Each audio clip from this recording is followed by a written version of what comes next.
Today is day 53 of the tour and I finally get to cook something, so taking a handful of the recipes that I wrote in Chicago last week, I'm giving them a test in the kitchen today to make sure they're good enough, which means an entire day on my own, in a kitchen. There's not much better than that in life, is there? And there we go, mushroom pierogi, kind of a Polish dish that I tried in Chicago with all the tips that Damien gave me, especially about frying them in a little bit of butter afterwards. Not entirely traditional, but damn tasty.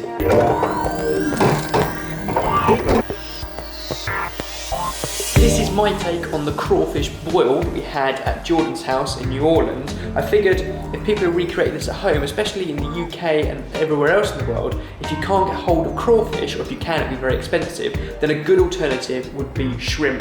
So I've done the same kind of flavours, the same inspiration, but with the shrimp. And you know what? The whole boil's amazing, the prawns are incredible, but I actually just love the potato cooked in all of that broth. It's amazing. Next up, a recipe inspired from Hood River, where I went to Gorge White House and met Jack, the chef there, who was cooking up using fruits from the orchard in a savoury way. And this is my take on a recipe of his. It's pear, goat's cheese and bacon quesadilla. One of my favourite bar snacks while we've been in America, frickles. Fried pickles, panko crumbs. We made a sriracha kind of mayo thing, served with beer. Wow. That's as good as I remember. And wash it all down in a swig of ale, because I can't buy it just for the prop for the photo. And that's a very good bar snack. And then to finish today off, a homemade chive flatbread, sweetness of cherry, saltiness of blue cheese, smokiness of bacon, the chives, the garlic, the butter. Oh, it's so good. Well, that pretty much caps off a few recipes that have been tested today. Happy with most. I made a few small tweaks before the final recipe goes up. They'll be coming to you soon on sortedfood.com. Tomorrow I get to go out and explore more of Miami, and I think it's going to be more Cuban food.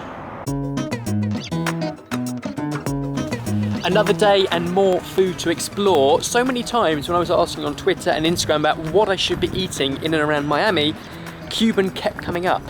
In particular, Jonathan Garza said, eat as much Cuban food as you possibly can. So with that in mind, I put myself onto a Cuban food tour. I don't know much more than the fact that I'm going to meet a guy called Ralph at 12:30, and he's going to show me some Cuban food. That'll do.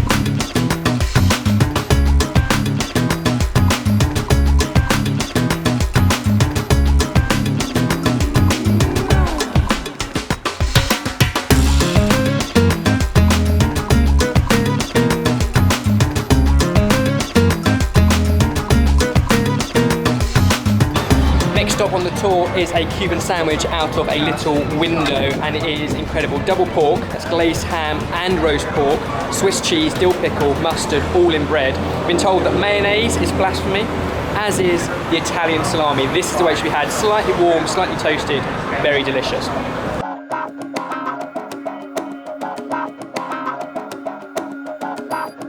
That coffee was so good, I'm going for a second. Oh no, you're fine, very good. Yes, he's going for a second. Absolutely.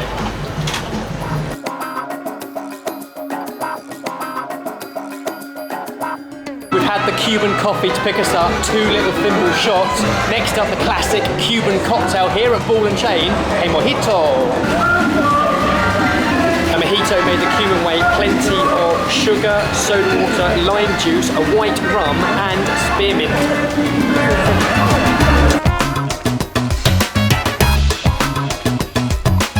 We've already eaten and drunk so much on this tour, but you can't come to Little Havana without stopping off at Domino Park. Now that's a Cuban tradition.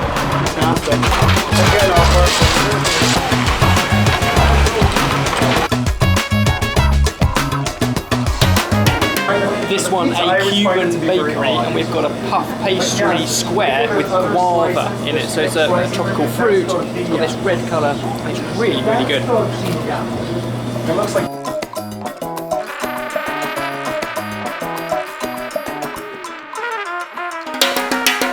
This is what they crush. They crush that, and you end up with their juice, sugar cane. This tour is phenomenal. It is still going. Next stop, I think we're doing ice cream.